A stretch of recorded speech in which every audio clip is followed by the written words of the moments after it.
I never thought my parents, who doted on my genius sister, would ever say I was unnecessary. One child is enough for us. We don't need you, the underachiever. Saying so, my parents kicked me out while I was just a kid.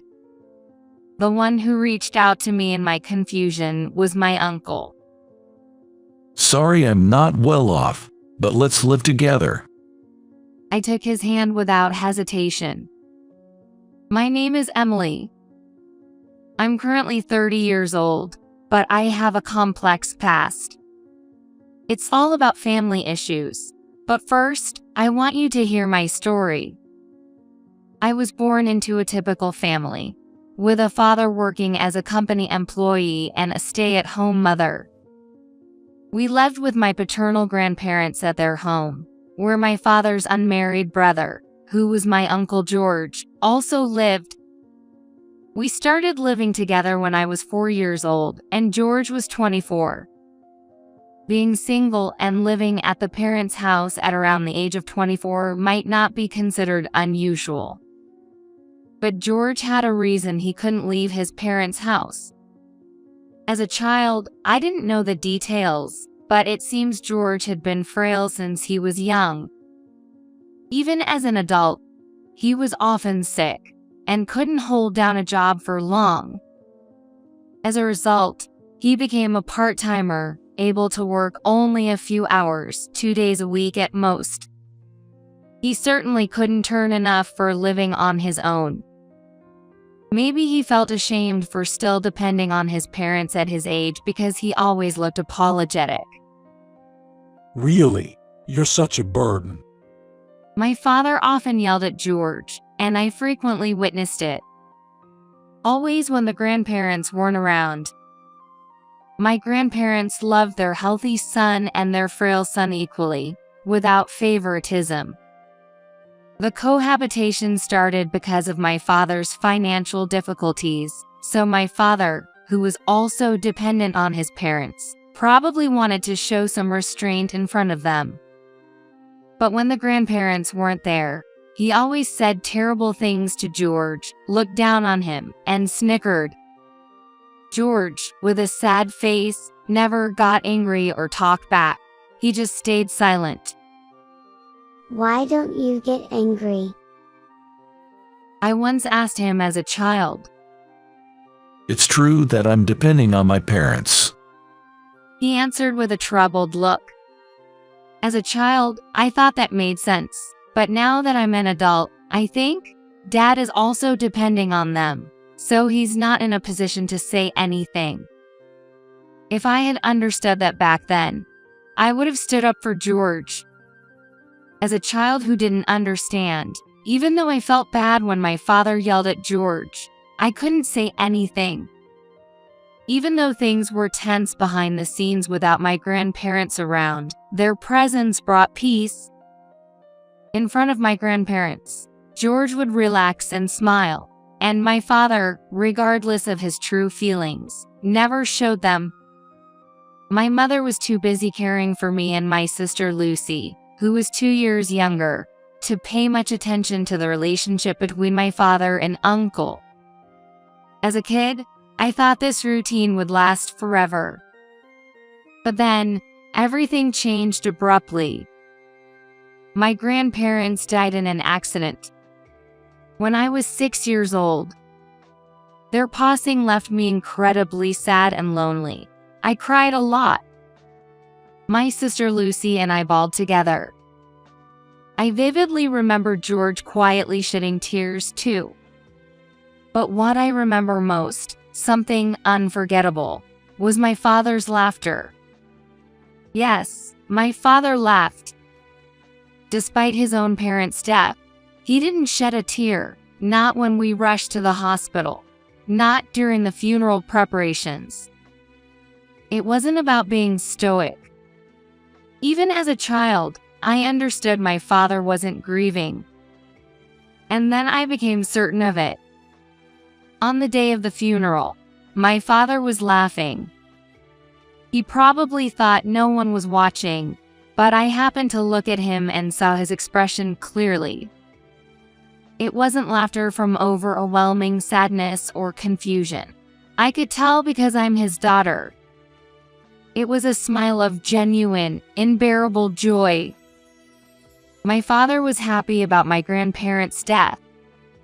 He probably thought of the various inheritances coming his way. His smile was so grotesque that it scared me, a child, into crying.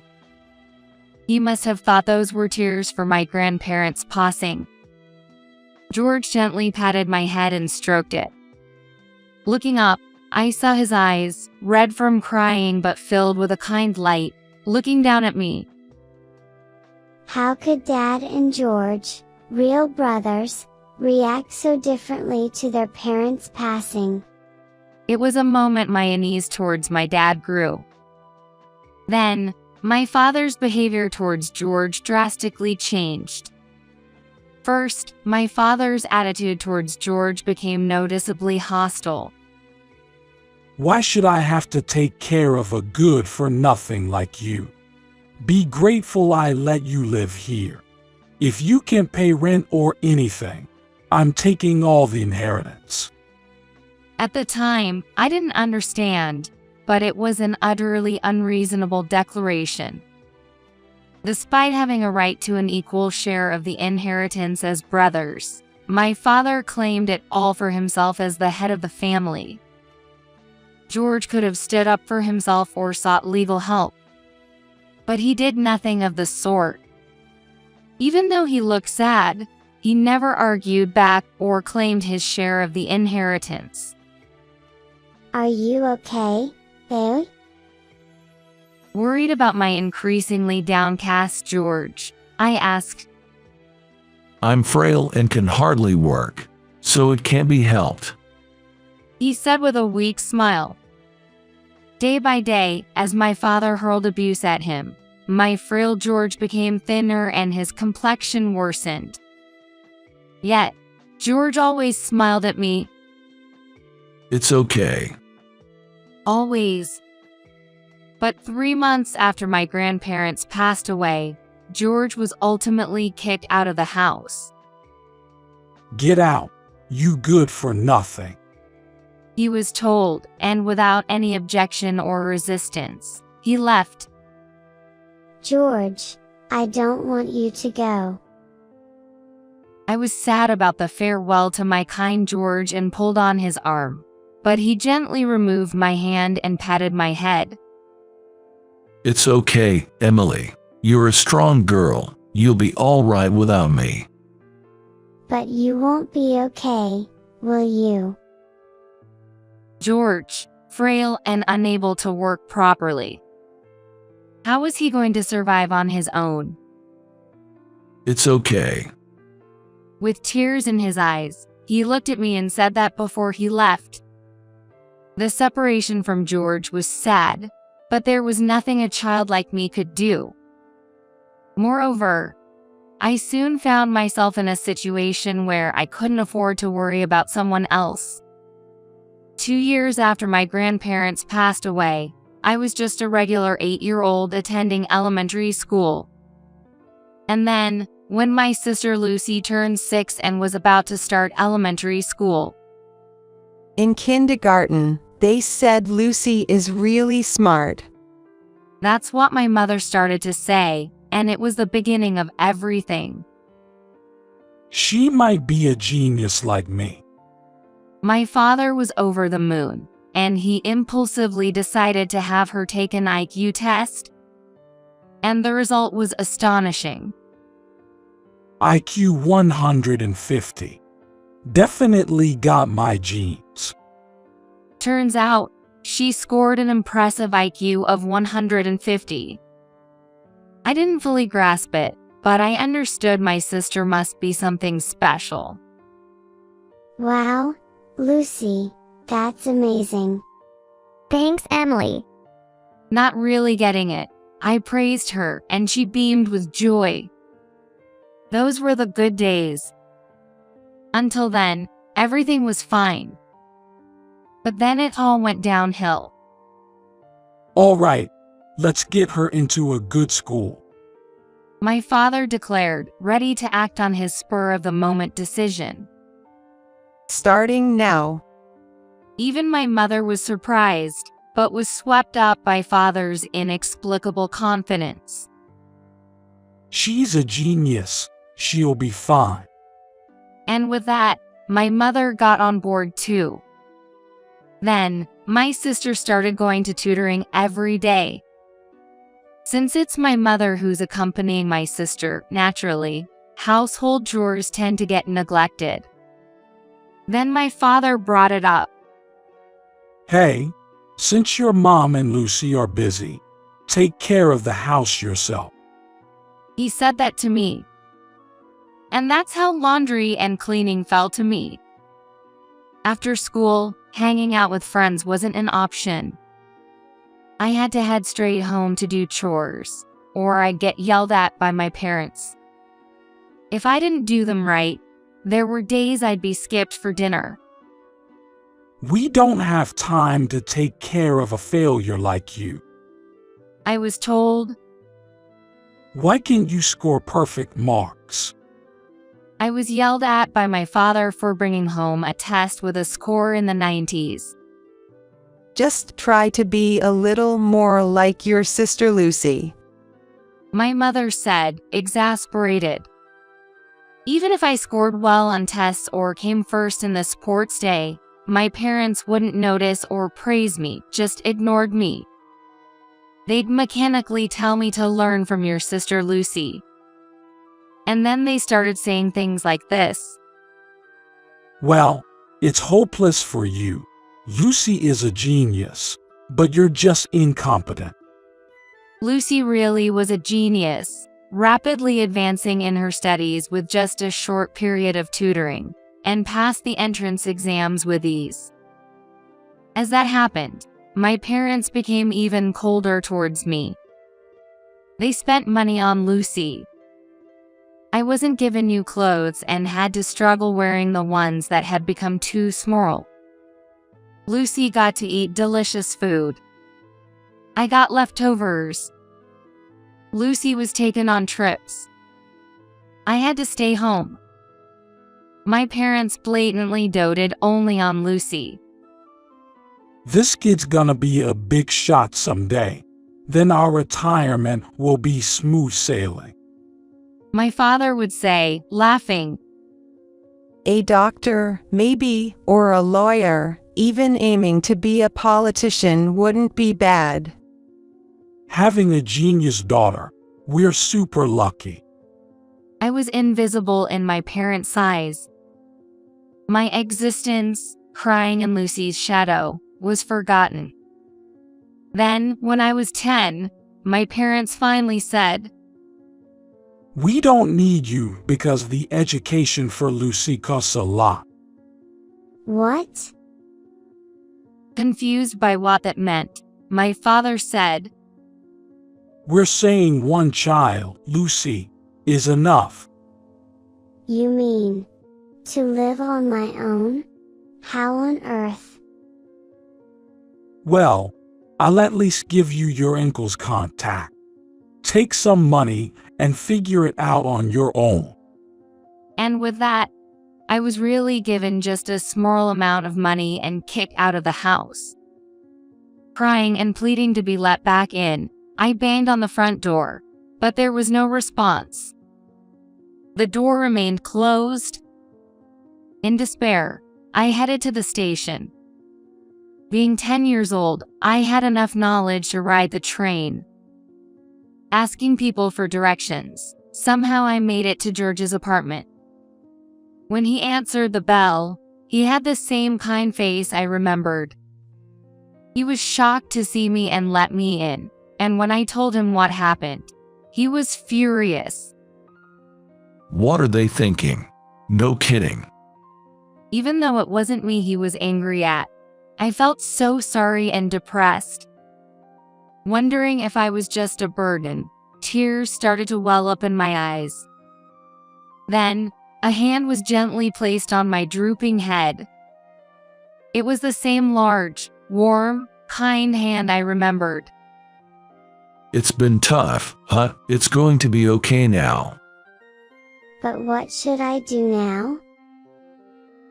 I'm still prone to illness, and my income is low, as you can see. I'm poor. George said with a wry smile in front of me. But he seemed much stronger than when we lived together before. Maybe being away from my father had brought some change in his mindset. Looking straight at me, George smiled and said, I'm sorry for being poor, but if you don't mind, I'd be happy to become your parent. Really? More like a foster dad in this case, I guess. I might not be much, but... Before he could finish, I threw myself into his big chest. It was similar to my dad's, yet entirely different. George's embrace was incredibly comforting. It's going to be okay now. As I cried with relief, George gently stroked my back. It felt like having a real parent who poured love into me. From then on, I was raised by George. Sure, he was poor and still prone to sickness, and life was tough at times. But even in poverty, our home was filled with smiles. I had almost forgotten how to smile when I was with my parents, but living with George, I began to smile a lot. A poor yet happy family. That's what we were. George gave me so much love. Wanting to repay his kindness, I did my best in everything. When I worked hard, George praised me. Even if the outcomes were poor, he praised the effort. That made me even more determined to do my best. The presence of my parents, who never praised me, eventually faded from my memory. Growing up under George's care, 20 years flew by in no time. Now, I am 30 years old. And now, the familiar faces stand in front of me. Mom, Dad. It's been a while, Emily. Have you been living well? The one smiling is my father, whom I pushed to the far corners of my memory. He's aged considerably, with hardly any hair left. My gaze towards him is icy. It's only natural, thinking, what do you want now? Well, let's put the past behind us and get along as a family from now on. Despite my icy gaze, my father said this without flinching. What? Naturally, this was my response. What? Get along as a family. Don't joke with me. You really are a failure. Always had a bad mouth. No help for it. I'll start re-educating you from now. No, thank you. Please leave. I push back my father as he tries to enter the apartment. And then my mother joined in. Emily, don't be stubborn. Rely on us. Living in such a run-down apartment, you mustn't be leading a decent life. It's none of your business. Please leave. Don't be stubborn. Just let us in. No, leave. Let us in. Go away. What's with them? If my memory serves right, they are in their mid-50s. Their strength should be waning, yet they are unexpectedly forceful. No, it makes sense. 2 against 1. I'm obviously going to be overpowered. It reminds me of those days playing foot wrestling as a kid. As I was musing, my father's foot reached the entrance. Heave-ho! I pushed back with all my might, like a foot wrestler. Whoa. Oh my gosh. Caught off guard, both of them fell to the ground. Accordingly, I ended up looking down on them. You're so annoying. What? I'm busy. Can't you just go home? What kind of way is that to speak? What do you think of your parents? The moment you abandoned me, I never thought of you as my parents. But we raised you till you were 10. Till I was 10, huh? The only decent upbringing I had was when my grandparents were still alive. But you were still able to live, weren't you? That's no reason for you to act whole high and mighty. As my parents stood up, rubbing their backs, they seemed to have shrunk in size. Even though they're just in their 50s, they looked aged beyond, almost like they were in their 70s. You said it yourself, didn't you? One child, Lucy, was enough. With a genius sister like that, there's no need for you to come see me. That's not the case anymore. My words twisted my father's face into a bitter grimace. Did something happen to Lucy? Did she become jobless? She became a lawyer. Well, that's great. Impressive, really. IQ 150 and all. And then she disappeared. Impressive indeed. As the story goes, Lucy smoothly entered law school, took the bar exam after graduate school. She didn't pass on her first try but eventually succeeded. It's a bit beyond me, but she completed her training and officially became a lawyer, or so they say. And yet, she vanished. She said, "I won't take care of you two," and left. Well, so you were abandoned. Congratulations. Not congratulatory at all. That ungrateful girl, repaying our upbringing with betrayal. Well, there was no love, was there? My parents thought they were doting on my sister, but from her perspective, it probably just felt suffocating. Parents who change completely based on an IQ number. Parents who placed excessive expectations. Parents who disguised their desires as love, pushing them onto her.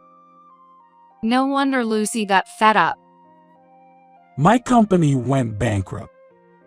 Tough economy, huh? There's hardly any severance pay, and the unemployment benefits are about to run out. Good for you? Not good at all. But it's too late to start over at a new company now. Too hard, huh?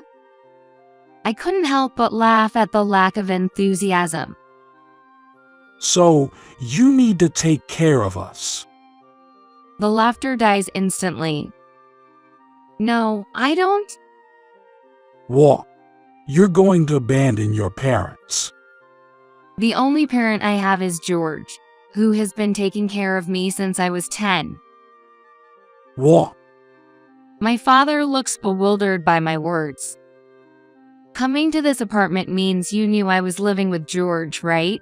What's there to be surprised about now? You think of him as your parent.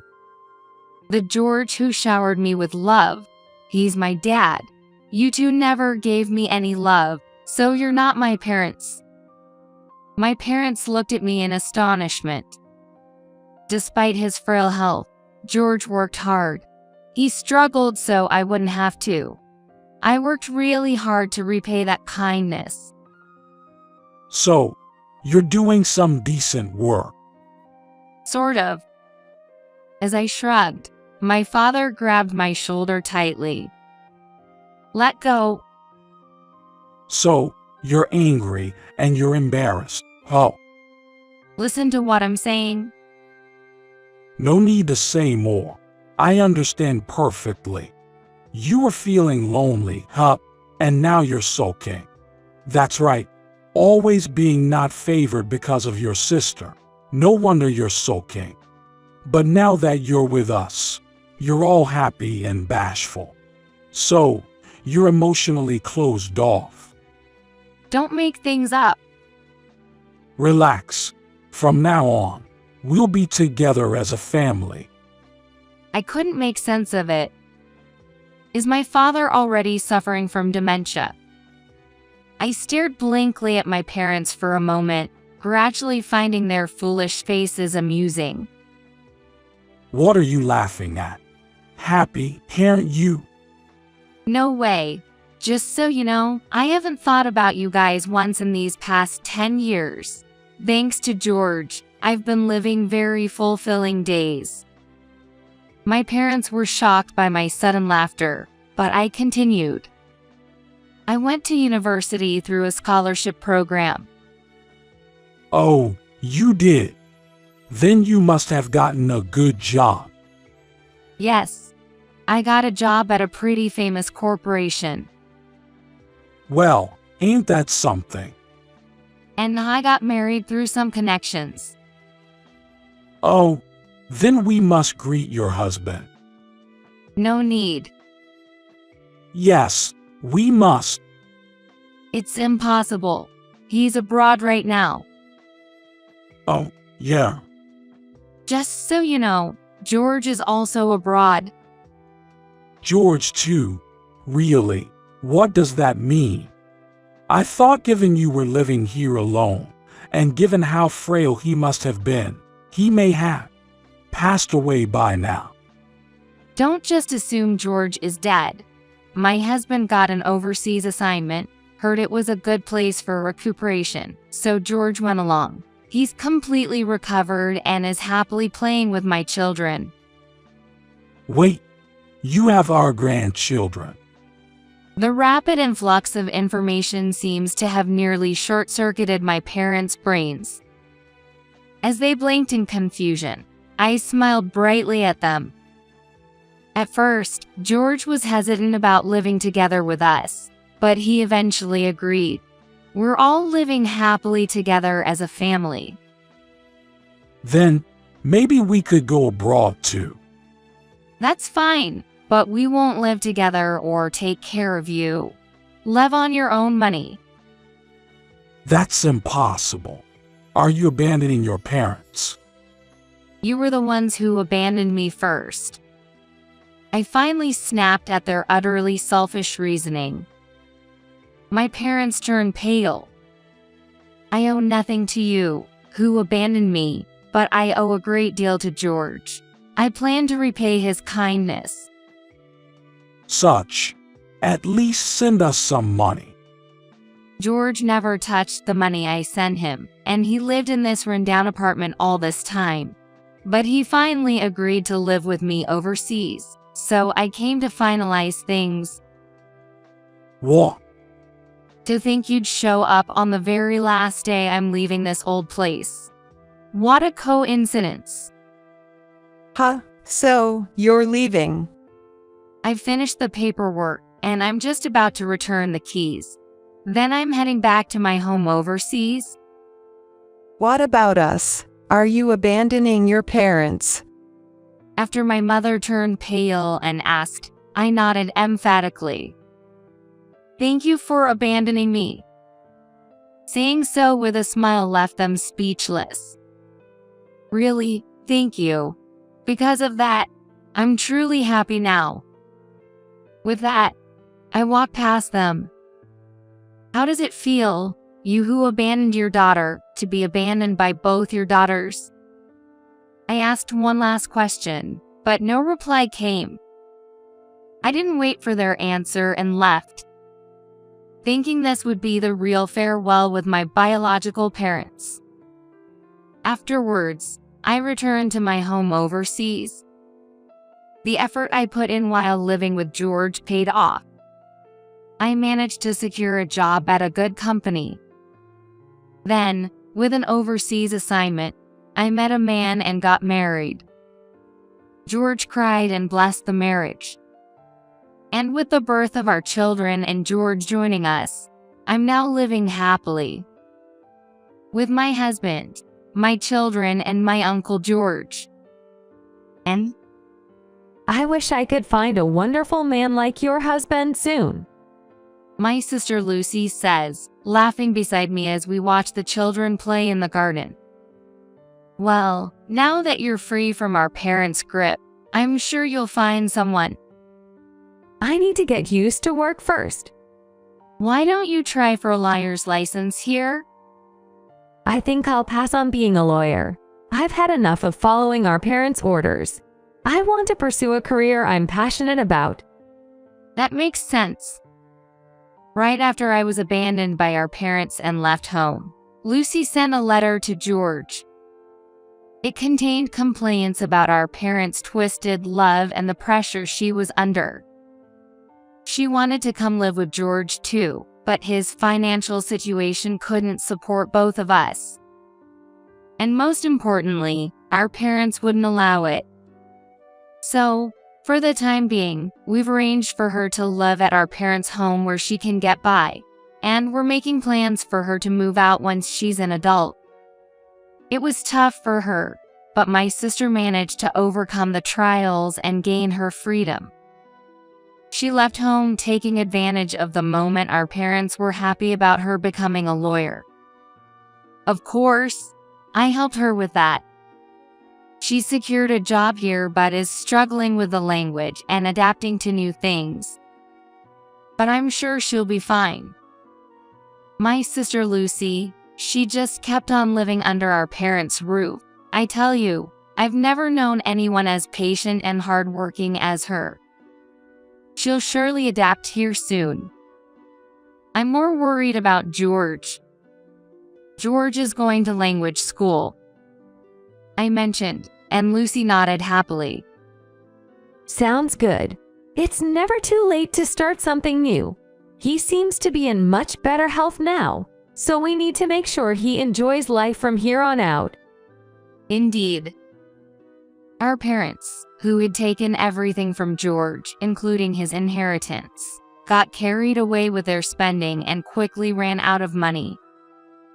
They desperately tried to invest in their daughters, but now they've hit unemployment. They went ahead and sold the house to make some money, but it turns out they had some kind of renovation loan or something tied to the house, so they were left with very little in hand. Our relatives have apparently been hit up for money, but everyone has coldly turned them away, forcing them into a life of poverty. A relative shared with a wry smile that the constant quarreling between them is unbearable. Looking down on siblings or discriminating against one child over another is just unthinkable. Indeed. Lucy nodded to my words. I'll always protect you, Lucy, no matter what. I've already been protected enough by you. Thank you, Emily. When I was moved by my sister's grown-up words.